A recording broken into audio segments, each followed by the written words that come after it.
Bonjour à tous et bienvenue dans cette nouvelle vidéo. Aujourd'hui, nous allons faire une vidéo sur la présentation de Microsoft Excel. C'est une vidéo qui porte sur l'initiation à l'outil Microsoft Excel qui est tellement utilisé dans les entreprises. Alors, on va déjà présenter comment créer un fichier Excel et puis présenter l'utilité d'un fichier Excel. Pour créer un fichier Excel, on vient simplement sur le menu démarrer, on appuie le bouton Windows sur le clavier et on écrit simplement Excel, on se rend sur tous les programmes.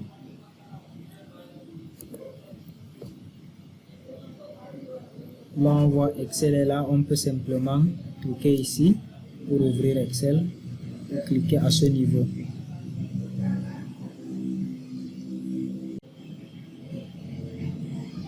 Voilà, à ce niveau, on peut créer un nouveau classeur pour commencer à travailler en appuyant juste à ce niveau.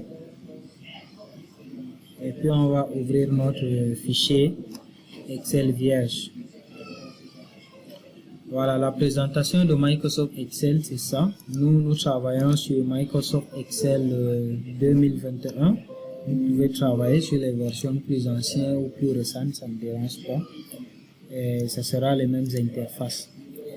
Alors, nous allons montrer comment créer un tableau. Nous allons créer notre premier tableau ensemble, montrer comment insérer des formules, comment faire la mise en forme. Nous venons déjà de montrer comment ouvrir le fichier Excel. Alors, Excel c'est quoi? Excel c'est un classeur. Il permet de créer des tableaux, analyser des données, faire des factures, créer des listes, gérer les listes des clients, des fournisseurs, gérer les inventaires et un certain nombre d'éléments. Alors, Excel est composé de cellules. Les cellules sont l'intersection des chiffres, des lettres alphabétiques qui sont ici en haut avec les numéros. Par exemple, la cellule B2, c'est l'intersection de B et de 2. La cellule C2, c'est l'intersection de C et de 2. Et si on cherche la cellule G4, c'est l'intersection de G et de 4. Ça veut dire que nous sommes là. Là, c'est les cellules. Maintenant, comment enregistrer les données dans Microsoft Excel? On peut prendre un exemple simple. Peut-être la présentation des données pour une région, par exemple, ou vente par région. On va mettre ici vente par région, par exemple. On écrit dans n'importe quelle cellule. On écrit ici dans la cellule B3. Voilà, on peut sortir à côté. Et dans Excel, quand on écrit, on voit toujours ces débordements de la cellule.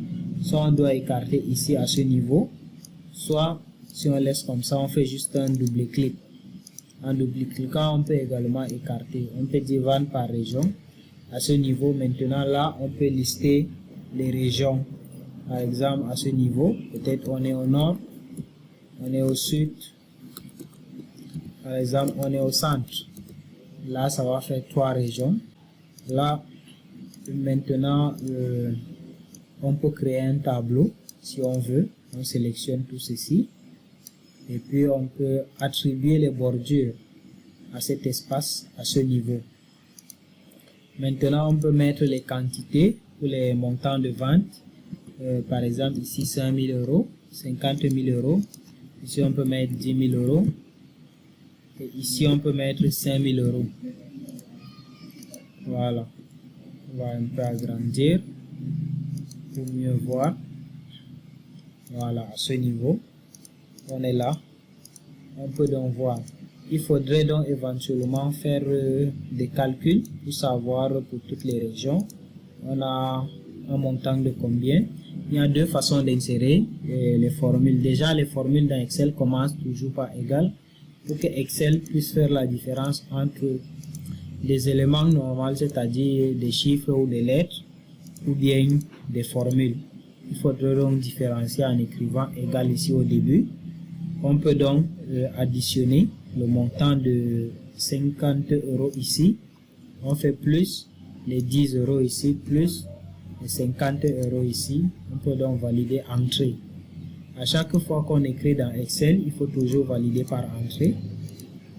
Là, on se retrouve qu'on a 65 000 euros, c'est le montant total. Maintenant, il y a deux façons d'insérer ces formules. Là, c'est les additions. Imaginons qu'on a plusieurs lignes d'éléments. Faire les additions de tous ces éléments, ça ne serait pas bien. On peut essayer de faire l'autre formule juste ici à côté pour voir la différence. Ici, on va utiliser cette fonction de Excel, cette formule. On peut mettre égal et on écrit complètement la formule. On met somme et puis on ouvre les guillemets, les parenthèses plutôt. Et puis on sélectionne tout ceci. Les critères que la formule somme prend, c'est nombre 1, nombre 2, nombre 3. Mais quand on écrit un nombre, 2 points et l'autre, ça prend nettement. Là, on veut se limiter. On ferme la parenthèse, on valide sur Enter, on voit qu'on a les mêmes résultats. Donc là, ce n'est pas nécessaire, on peut retirer et remplacer directement la formule ici à ce niveau. On écrit somme et puis on sélectionne tout ceci, on peut fermer et puis on valide. Maintenant, on voit que ce tableau n'est toujours pas joli. On peut donc, ici on peut supposer que c'est l'entête du document. On retire les bordures à ce niveau. On voit que celui-ci se retrouve sans bordure. On remet les bordures de tout ceci. Et puis ici, on va insérer une autre ligne pour mettre le libellé, c'est-à-dire nom de la région, et ici montant de vente. Là, on peut, pour ajouter une ligne, on fait un clic droit sur la ligne, les numéros. Là, quand on fait un clic droit ici, il ajoute une ligne en haut. On peut donc faire un clic droit, insérer. On voit donc que on peut mettre ici région, et puis on peut mettre ici montant. Voilà. Là, on peut donc, pour faire la mise en forme, on peut déjà mettre les bordures, sélectionner tout ça pour changer. À ce niveau, c'est sur calibrer la police par défaut de Microsoft Excel. On peut choisir, par exemple, Bancherif. Et puis, on peut mettre les deux éléments ici au milieu, comme c'est le titre du tableau.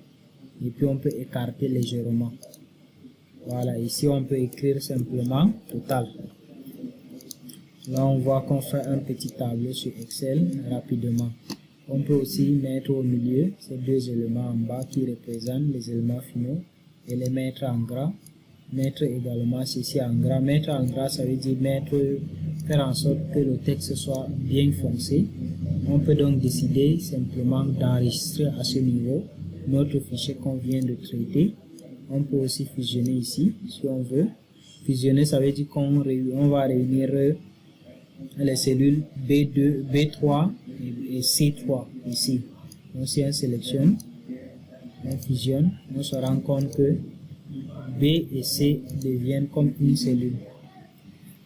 Et cette cellule sera nommée B3 simplement ici à ce niveau. On voit le nom de la cellule ici. Si on est là, on voit aussi le nom de la cellule ici. Voilà.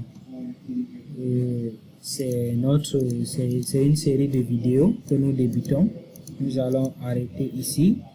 Prochainement, nous allons continuer et vous montrer comment gérer les quadrillages là, retirer pour qu'on puisse avoir totalement le blanc et également insérer un tableau, gérer les tableaux et insérer des formules beaucoup plus complexes dans Microsoft Excel. N'oubliez surtout pas de vous abonner et de liker si vous avez aimé la vidéo. Merci.